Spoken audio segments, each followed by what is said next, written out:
Welcome to Infinite Gist. Today we are exploring the lost letter of Tjark Evers and the tragedy of Baltrum. The sea has always been both a gift and a grave. For centuries it has carried sailors to their homes and just as easily stolen them away. On a foggy December night in 1866, a young man named Tjark Evers set out to surprise his family for Christmas. But instead of joy, his journey became one of the most haunting tragedies in the history of the North Sea. And all that remains of him is a farewell letter sealed in a cigar box, drifting with the tides.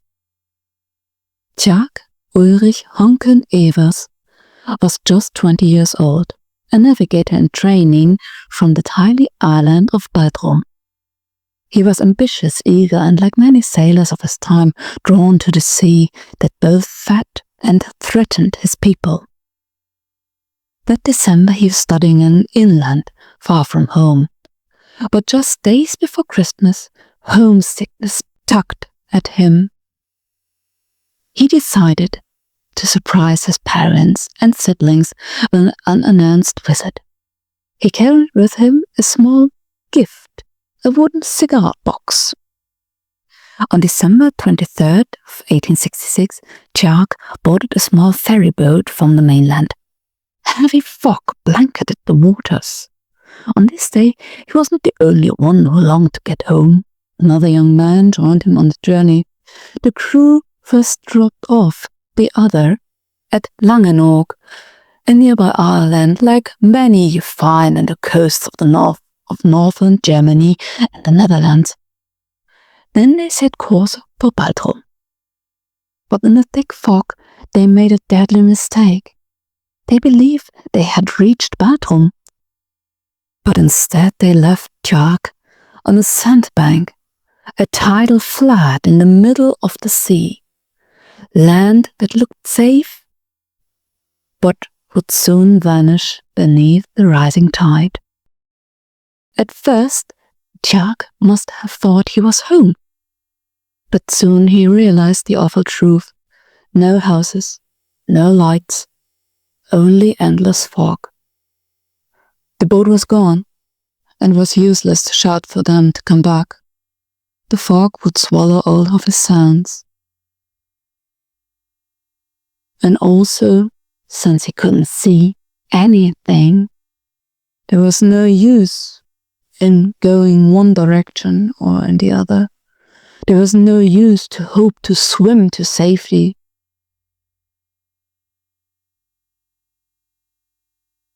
So, with heartbreaking calm, he took out his notebook.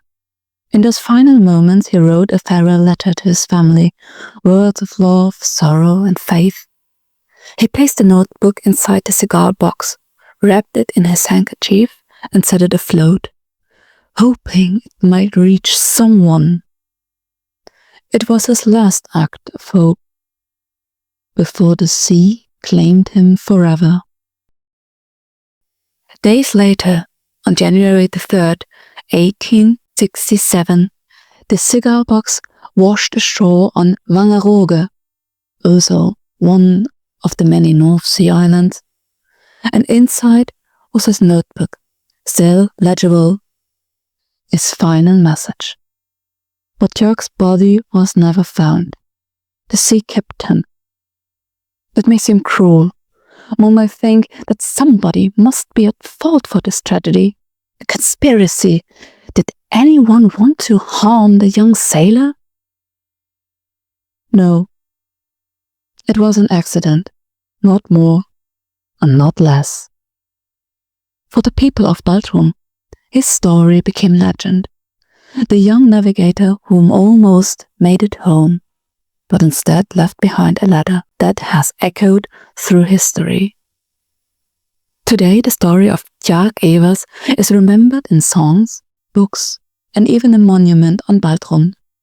His letter remains one of the most haunting testaments of a sailor's fate, a voice carried by the sea, In the end, Tjark's cigar box gave him something few lost souls ever have, a chance to say goodbye. In today's world, the cigar box, the book, and the handkerchief are still in the possession of the Evers family. His great nieces and nephews took good care of them. What do you think is more haunting? The sea that took him, or the letter that survived him? Let me know in the comments, and if you enjoy the stories where history and mystery collide, don't forget to like, share and subscribe for more. And see you again in the next installment of Infinite Gist.